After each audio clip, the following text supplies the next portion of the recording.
Il y a très peu de pays où c'est fait. Moi, je voulais juste... bon, apparemment, il y a un miracle dans le résultat des enquêtes, c'est la Finlande. Vous avez déjà répondu en partie à la question. Qu'est-ce qui fait que la Finlande obtient de tels résultats? Est-ce que c'est uniquement la formation des enseignants? Alors, d'abord, je dirais que c'est pour une bonne raison, c'est la qualité des enseignants. Parce que franchement, ils prennent les meilleurs élèves dans les universités. C'est la qualité des enseignants. Parce que franchement, ils prennent les meilleurs élèves dans les universités. Je n'ai pas grand-chose à rajouter, vous avez tout à fait raison. C'est une analyse un petit peu théorique de la situation. Je voudrais rajouter quelque chose que j'ai oublié dans le cas de la Finlande, qui est un élément qui me paraît très, très, très important. C'est que le rôle des enseignants en Finlande est de veiller à ce que les élèves acquièrent un socle commun de connaissances minimum, l'ont-ils acquis qu'ils passent automatiquement dans la classe supérieure. Donc leur rôle à eux, ce n'est pas de finir le programme. Et ils ne sont pas évalués sur la capacité à finir le programme. Ils sont jugés sur la capacité à faire en sorte que tous les élèves aient acquis ce socle commun de connaissances et de compétences et puissent ainsi passer dans la classe supérieure. Il y a 2% de renouvellement en Finlande, ils sont les meilleurs dans le système. Et la dernière chose qui est importante, c'est qu'ils ont un programme qui, par rapport à notre programme qui est rhétorique, qui est universaliste, on apprend tout dans le programme français, il est nettement plus simplifié, et d'autre part, il est très pragmatique. Si vous apprenez quelque chose, vous apprenez l'algèbre linéaire, en même temps que vous apprenez l'économétrie ou la sociométrie ou la psychométrie. Vous n'allez pas apprendre l'algèbre linéaire avec Clavoto et avec Lilio, comme on le fait encore en France. Alors, ceux qui sont critiques de cette approche, disent, vous allez, bien sûr, vous allez tirer tout le monde vers le bas, parce que le socle commun, il est inférieur au programme, donc vous tirez tout le monde vers le bas, et si vous avez un programme peut-être trop pragmatique, pas suffisamment théorique, vous ne nourrissez pas l'esprit des jeunes avec des concepts suffisants pour agir dans le... Oui, mais, ils sont les premiers dans PISA. C'est la preuve quand même. Peut-être une, deux questions. Vous êtes confié à... Monsieur, vous avez le micro? Ah d'accord, merci. Je vais passer les micros. Merci. Merci pour cet exposé si riche sur l'étude comparée entre les pays. Et je suis d'accord sur parmi les clés de la réussite des élèves, on trouve la qualité des profs. N'oublions pas aussi la qualité du message, c'est-à-dire la qualité de leçons, des programmes, etc. Donc, et aussi parmi les facteurs déterminants de cette réussite, c'est comment transmettre ce programme et comment on fait impliquer les élèves à faire ressortir des conclusions. Parce qu'il y a des méthodes dogmatiques, c'est-à-dire on encaisse les mémoires par les leçons à apprendre, donc ça, il ne s'agit pas de bonne qualité. Notre remarque, je crois qu'on a oublié un autre facteur qui catalyse cette réussite scolaire. Ce sont des recherches qui ont abouti au niveau de la Corée sur l'effet psychologique des activités parascolaires, c'est-à-dire soit le sport, que ce soit de la musique, etc. C'est-à-dire depuis l'enfance, si on implique l'élève à bien, c'est-à-dire à aimer le sport ou bien la musique ou bien le dessin, etc., c'est comme une sorte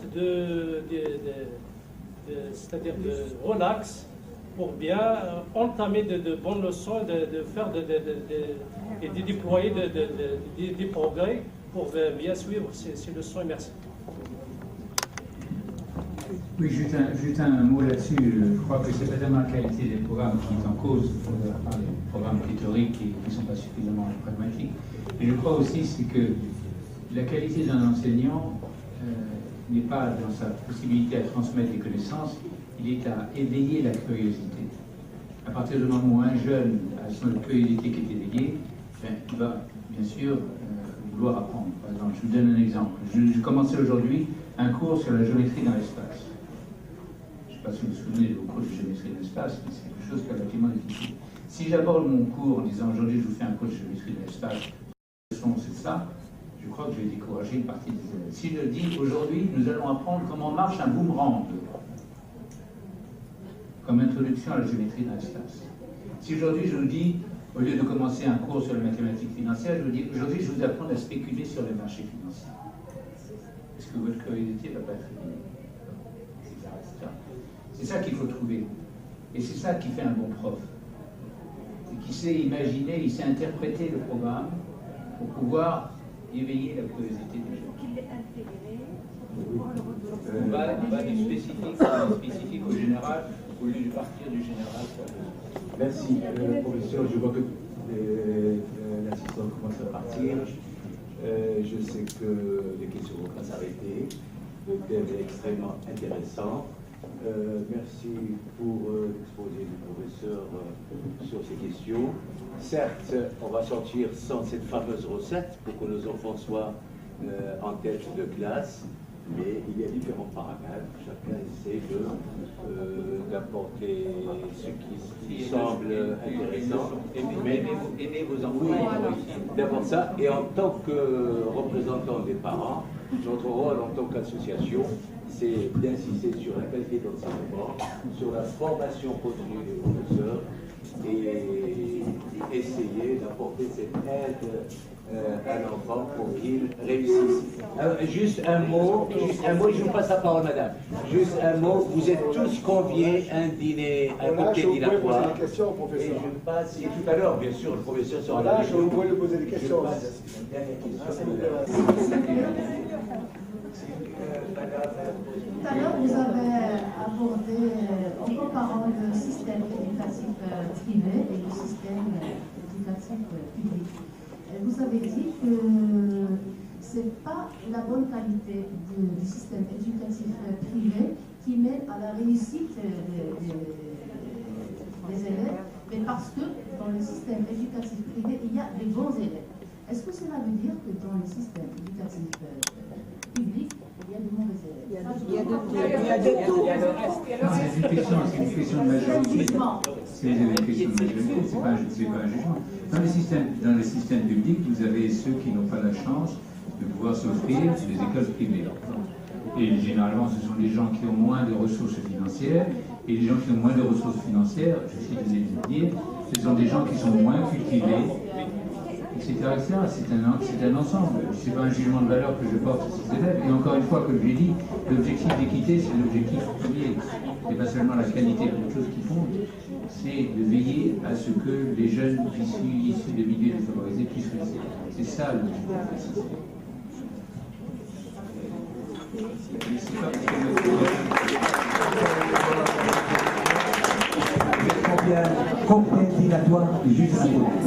Merci à M. Bernard Hugomier.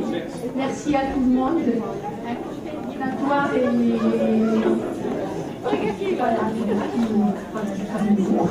Je vous confie à un cocktail dînatoire et au passage j'accueille, s'il vous plaît. Merci d'être là. Merci beaucoup. Merci. Aussi, il ne faut pas oublier, il y a le cocktail, parce qu'on a une personne qui part, c'est M. Raphaël, qui a servi la...